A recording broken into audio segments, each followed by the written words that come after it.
And that's taking you away from your mind wandering, the worries of your life and everything like that. The other big thing that I think is really important that he said that a lot of people don't realize is that you have to have what he referred to as an oh well attitude towards distracting thoughts, that nobody can sit there and focus without their mind wandering for, 5, 10, 20 minutes, whatever that may be. So what I've seen with people who are starting out, they focus on their breath and then they realize, 5 minutes later, oh my gosh, my mind's been wandering. And then they get upset with themselves, activating the stress response, kind of getting down, which is, the exact opposite of what you want to do. Welcome to the MindBodySpace podcast, where you can stress less and boost your performance and wellness down to the cellular level just by listening. Hi, I'm Dr. Juna, a mom MD passionate about sharing evidence-based tips to keep you and your family well. For the past 10 years, I've been teaching the science of resilience to high-achieving individuals at many different schools and organizations, and currently I'm on faculty at the Juilliard School Pre-College Division, teaching gifted students how to stress less and perform at their best. I started this podcast because I wanted to share what I learned with my students, fellow parents, educators, and anyone who's interested as I explore fascinating topics like neuroscience and meditation with experts in education, medicine, and psychology. Your support makes this possible. Please subscribe and share with a family, friend, anyone who needs to stress less, boost performance, and be happier. If you have questions for my guests or for me, or if you have a topic that you'd like us to cover, please head on over to mindbodyspace.com/podcast and ask away. And we will answer your questions on the podcast on the last Friday of every month. If you need a good night's sleep, head on over to my YouTube channel, Fall Asleep Easy, to drift off and sleep like a baby. Today, I'm so happy to have my colleague and friend, Tom Klisiewicz, with me. He is the founder and president of Smart Health, Wellness, and Performance. He's dedicated his career to teaching youth and teens practices that build resilience, strengthen their mental health, and help them achieve success in all areas of their life. Tom is not just an incredibly nice guy. He's also creating massive change and impact for teachers and students. We discuss how he secured funding for public schools in his local community towards the end of the podcast, so stick around. And by the way, since this interview, his podcast has officially launched, and I had such a fun time being interviewed by him and his sister, Jeannie. It's called Raising Resilient Kids. It's an awesome podcast, and the links are in the show notes. So without further ado, here's Tom. How you doing? It's so good to see you, Tom. Good to see you. So thanks for having me. Thank you so much for taking the time out to be here. How have you been? Good. So Tom, did you start your new podcast, and what is it going to be called? So we're still in the planning phases. It's basically going to be just around focusing on the youth and building resilience in youth. So that'll be interviewing experts like yourself and other experts, that have gone through difficult times potentially, just to kind of spread those messages to parents, to teachers, coaches, as well as kids and teens themselves. So you're going to be discussing basically what you do every day and what you've dedicated your career to, right? Correct. Exactly. So we were all very excited to hear about your podcast coming up, and I'm really excited to be a guest on it. You told me that you're going to be starting it with your sister. Yes. Is she in the field of resilience as well? So she is. So she actually was in, or actually still is in Hollywood, basically. So she actually used to work for the Ellen DeGeneres show. So she's got that expertise. The one thing that we both have in common is we love kids. We love working with kids and things like that. So she's actually started a YouTube channel that basically is teaching kids kind of some, just like little kids, like basic stuff from numbers and letters and, things to fly and things like that. So both of us got degrees in education. So that's kind of where we're coming from. That it's kind of funny that it comes now full circle and we're going to be working together to help kids. Oh my gosh, I love it. Yeah. I did not know that about your sister, that she was in Hollywood, because you're in Illinois. Correct. Right? Yep. Yeah. So she grew up in Illinois She grew up also? in Illinois. Yep. Yeah. And then moved out there. What is her name? Jeannie. Well, her last name is Stathis. I don't know if you'll find her under Stathis. Hopefully that's Okay. How do you say your last name? Klisiewicz. Okay. And I thought we were friends, Tom. How the hell? We're always talking about the resilience stuff, not. I guess I never said your last name. Yeah, no. That's Say it right. again. Klisiewicz. Klisiewicz. Yeah. Okay, that's not hard. No, Klisiewicz. Yeah, there you go. So You got it. Tom Klisiewicz Yeah. and your sister Jeannie Klisiewicz Stathis. Correct. Yeah. So now she is out of Hollywood, or she's still in Hollywood? What does she do at the Ellen show? Yeah, so the Ellen show is no longer, so she's not doing that. Basically, she's kind of trying different things right now. And this is the big thing as far as kind of her focus these days is on helping kids too with this YouTube channel that she's got started. I can send you the link to that. She published maybe the past 3 or 4 weeks. So she's been, building it pretty Oh, much cool. the past few months. So it's called Happy You're Here. Nice. That's her YouTube channel. I love it. Yeah. Okay. So she's into educating young kids, like little kids? Correct. Or... Yeah, it's fun. Where she loves working with the little kids. I love for the middle school, high school kids. Awesome. Yeah. I love all of them, every single I do bit. Like too. from day one, I loved every single moment of raising my kids. Obviously, I've told you that before. Yeah, no. That's really exciting. And what did she used to do on the Ellen Show? Did she used to manage the talent with the kids there? Because I have a couple of students from Juilliard. I'm pretty sure they have been on the Ellen Show. Oh, really? That's fun. Okay. So I wonder if she was on there. So yeah, so her official name was producer. I mean, she started out basically as the receptionist. Was a producer. What? Yeah. I love, she has to come on my podcast now. Okay. Oh my God, really? She started as just like 30 Rock when that guy starts as a tour guide. If you search some stuff on YouTube from her, you'll see kind of her story of how she got started on there. Cool. But yeah, Give us a little synopsis. So basically she just was to like try to win contests for Ellen, and she never won. They finally brought her out, try out a contest, and she got the job. And then Ellen was in the studio live. She would be giving away prizes to people who were in their homes. And my sister would be the one who would knock on the door to surprise the people with, Ellen on a TV, live essentially. So. Oh, you mean like those people who would go up to people's steps and like ring the bell? Exactly that. Yep. And bring a big check or something correct. for Oprah? Yep. That's so cool. Yeah. What a happy job. I know. It was pretty cool. All right. That's really fun. So back to you now that we talked so much about your sister. I don't want you to feel left out. All right. So Tom, we met through the Benson Henry Institute at Massachusetts General Hospital, Harvard Medical School, and we've both been trained to teach youth about basically their mind-body connection, right? Correct, yeah. And all of the science behind that.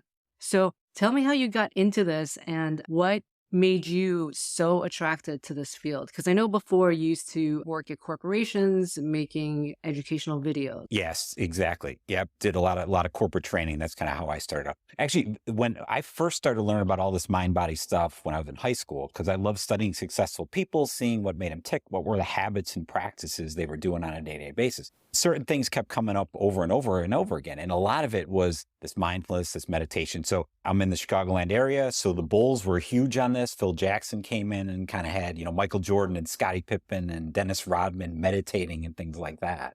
So that's kind of how I first got curious about it. Basketball players, Steve Jobs meditated.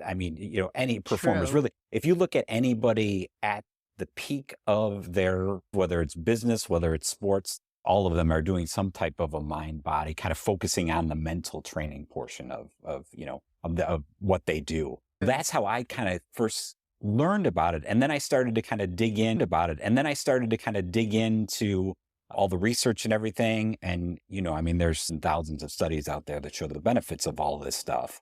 And then I started to practice it myself and saw, all right, all these benefits from lowering stress to performing better, to being more focused.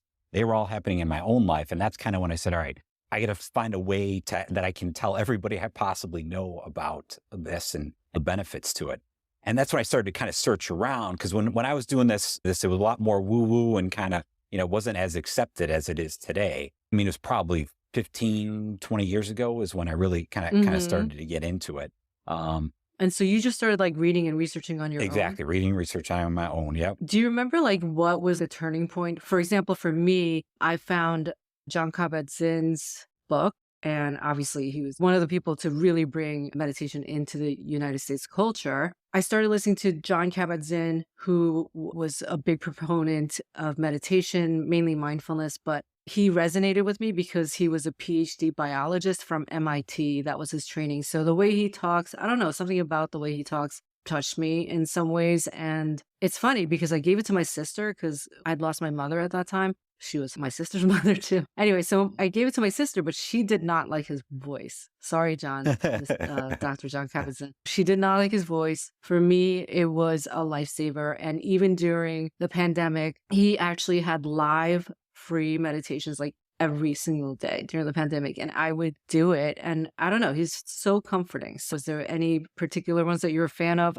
Obviously, you're a fan of Dr. Herbert Benson. Yeah, so really, for me, I get distracted when I have guided meditations. I'm much better kind of on my own, focusing on my breath, whether it's breathing in through the nose, out through the mouth, whether it's doing, some of the 4-7-8 breathing techniques, all of those various breathing techniques that you and I learned at the Benson Henry. And so I wouldn't say there was one person, but how I got to the Benson Henry was once I decided that I wanted to do this for a living and really teach people about this, I kind of looked around and thought, all right, what's the best program out there? And researching it, I really thought that, all right, the one in Benson Henry is, because it's so comprehensive. It covers so many different options, mindfulness to meditation, to visualization and imagery and things like that. And that's really what kind of drew me to it, because everybody's different, and what works for me might not work for you, might not work for somebody else.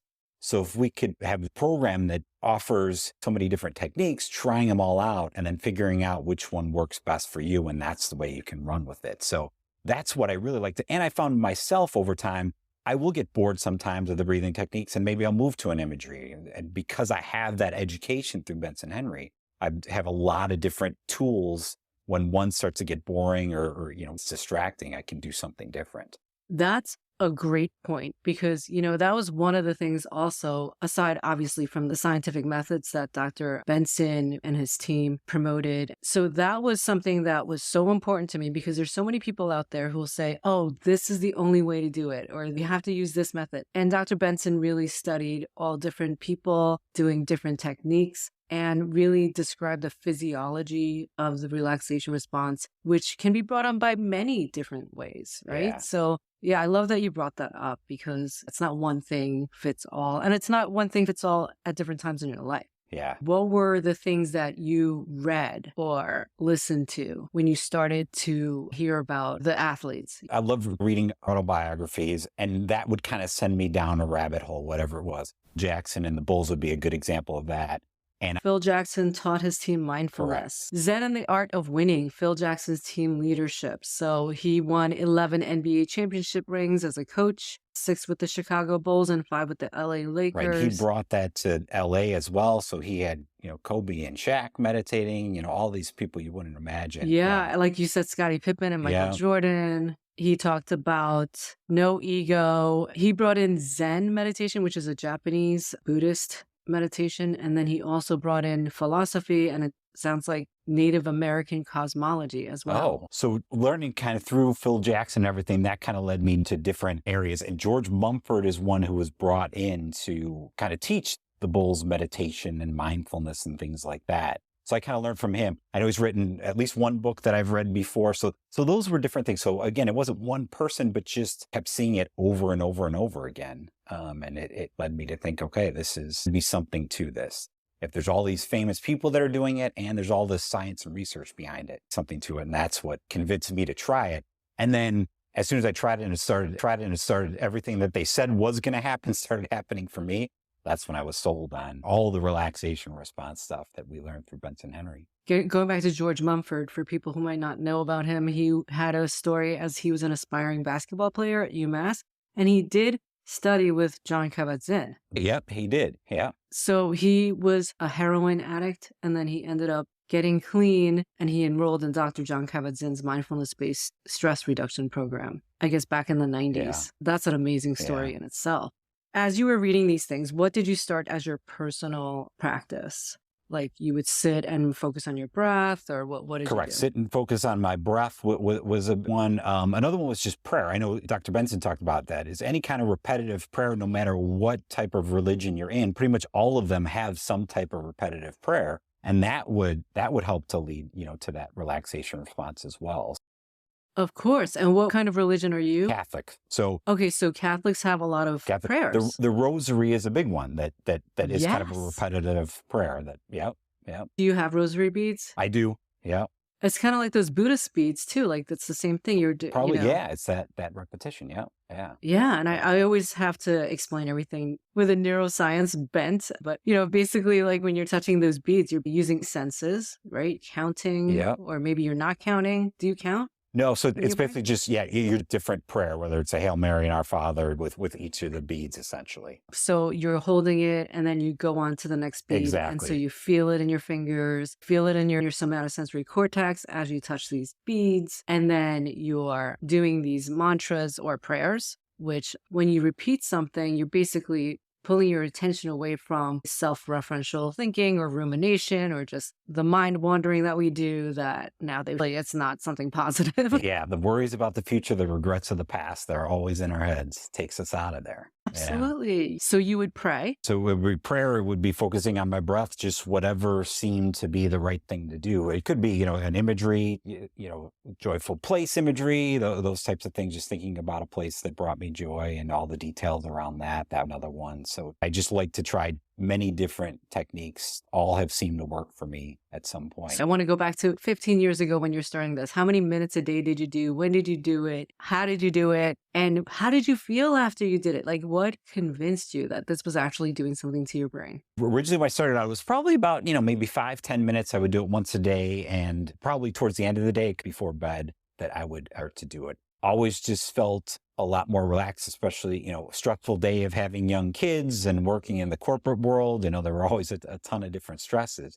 And I just knew that I felt better. I slept. I was able to, get to sleep easier. I wasn't, my mind wasn't ruminating as I was getting into bed. And then I just kept building from there. And now I'm up to, 20 minutes once or twice a day is what I do. And I think most people say, oh, that's way too much. But you know as well as I do that you're just so much more focused during the day after you've done that it's the investment of the time, because you're a lot better and more productive. So when you do those once a day ones, which one would you choose? The morning one or the evening? The morning one, I'm pretty consistent with the morning one. So pretty much every morning I'll work out and then do a 20-minute meditation. So that's wow, workout first. That's great. Yeah. Okay. Yeah. I usually, if I'm going to meditate and the first thing in the morning, I have to meditate first. And you probably have to get that physical energy out first before you can sit still. Yeah. Yeah.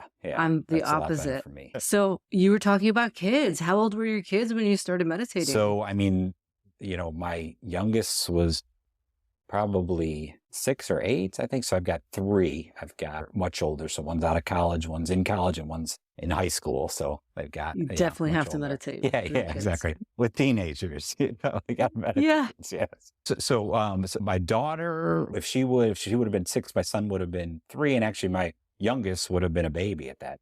Oh, So, wow. yeah. So he must have benefited the most. Yeah. So I guess they weren't old enough that I could ask them, did you notice the difference between before and after your dad started You meditating? can probably ask my wife that, but I don't know. Oh, yeah. I was going to Yeah. say, what did your wife say? Did she say anything about, noticing anything about you? She definitely, I would say now I am not as uptight, maybe that's the right word, as I was when, dating. So I think I'm a lot more relaxed as a result of of the meditation. You've been battered by 3 children. Yeah, exactly. Okay, so that's awesome. But what if somebody said, what's the difference between, stress management and resiliency training and the science behind all of it? What's the difference between to know all that versus just going to church or temple or whatever your religion is? I am not religious myself, so I don't go to any particular place. But if you were to go to those places of worship, why would you need to know the science, or why would you need to know any of this stuff that Dr. Benson researched? Is it different for you after knowing the science of doing the rosary beads as opposed to before? I would say yes, because I kind of knew what I needed to do. So you talk about going to church or whatever that is. Pretty much when you go, or at least when I went to church, it was very easy to not really listen and be distracted and kind of be in my head anyway, thinking about, again, worrying about what I had to do that week or regretting something I did earlier, the week before. I just thought, all right, I need to be there. But now kind of knowing the science behind, all right, it's being present. It's, just the whole mindfulness piece, being present, paying attention to what's going on, or with the rosary kind of, focusing on the prayers and the touching of the beads. You're more focused on that one thing, on being in the moment. Beforehand, where I was just sitting there kind of daydreaming. So before that, you felt like you were there physically and that was enough. Exactly, correct. But then yeah. once you knew the science, you were like, Right. I do need to actually focus on what I'm doing Yeah. and be there sensory wise. So interesting. It's the same thing with yoga, right? So many people practice yoga and they still feel stressed out. They're still like snappy or angry after yoga Yeah. class. I used to get mad in yoga class if I didn't love the teacher. Like you might notice, you gotta get out of here. Well, we always used to say like leaving church was always dangerous because the parking lot was the most dangerous place after church. So you had all these people that went in to be really nice and, pray to God and everything. And then you get out and you'd have all these angry people trying to get out of a church parking lot. So funny. Yeah, it's like yoga class, right? Yeah. It's crowded and like nobody moves over, or in fact, one person scowled at me. I mean, like people scowl at each other if there's no space in yoga class. Unless the teacher says something like, we're all here, make space for each other. Yeah. Really makes a big Makes a difference what the teacher says. Yeah. But yeah, you could do yoga for hours. You could meditate on a cushion for, years. And like that old Zen fable, you just get up and you're back to where you were Yeah. because maybe your mind wasn't there. Yeah. So yeah, I agree. For me, also knowing the signs and knowing the steps, maybe you can go over the steps that Dr. Penson has laid out for any type of thing you're doing, whether you could even be knitting and making it into a relaxation response. The big things that I remember him kind of saying is you've got to have something that you're focusing on. It could be a breath, it could be a word, could be an image, whatever that is, that one thing. And that's taking you away from your mind wandering, the worries of your life and everything like that. The other big thing that I think is really important that he said that a lot of people don't realize is that you have to have what he referred to as an oh well attitude towards distracting thoughts, that nobody can sit there and focus without their mind wandering for, 5, 10, 20 minutes, whatever that may be. So what I've seen with people who are starting out, they focus on their breath and then they realize, 5 minutes later, oh my gosh, my mind's been wandering. And then they get upset with themselves, activating the stress response, kind of getting down, which is, the exact opposite of what you want to do. So what he always said is, just have that oh well attitude. Once you catch your mind wandering, realize, okay, oh well, I noticed that. Allow that thought to flow out of your mind. And then go back to focusing on whatever you chose. Again, that breath, the word, the image. And then he always talked about how you've got to be doing it for enough time, though. If you're just doing it for 5 minutes once a month, it's not really going to have that benefit. You've got to have that consistency. And I always say, hey, try 5 minutes a day for 30 days. And I'm pretty sure if you're doing that consistently, you're going to be hooked by the end of that 30 days because there's so much you'll feel more relaxed. You'll see so many benefits in your life. Even just start with one breath, right? Yeah. Like the It can be minis as that they simple as talk that. about, the Yep. mini meditations. Yeah. And honestly, like that's all I try to do sometimes. Some days I can only do those minis, Yeah. right? Just take a few Yep. breaths and on that relaxation response. Yeah, for sure. Yeah, I do remember him talking about, the word he uses is nonchalant. Be nonchalant. Yeah. Oh, well, Yep. it goes again. Right. Yeah. So not to get caught up in that. Yep. I want to talk about your emphasis on performance. How does self-care and mind-body medicine, and mind-body medicine by definition is that our mind influences the health of our body and that our body, vice versa, influences the health of our mind because it's all one nervous system, it's connected. In your case, you've focused a lot on performance. I know you work with youth and young athletes also. Can you go into detail about how mind-body medicine can help people become more confident and even perform better in whatever they're doing? I think, and it really goes back to what we were talking about before, the whole bulls, aspect. That's how I kind of, one of the ways that I kind of learned about it, the fact that they weren't doing it for health reasons. They were doing it because it was making them better at basketball so that they could win all those championships and everything like that. And the reason why I pushed kind of the performance piece is because I think every single kid in the world can benefit from this stuff. But Yes. especially with kids, if they're not in some type of crisis situation, it's hard to convince them that they need this stuff. So what I've found is it's a great kind of hook, a way to convince them to say, hey, whatever it is that you love to do, whether that's playing a musical instrument, playing a sport, playing video games even, if you're practicing this stuff consistently, it's going to make you better at whatever it is you love to do. It'll make you better at that.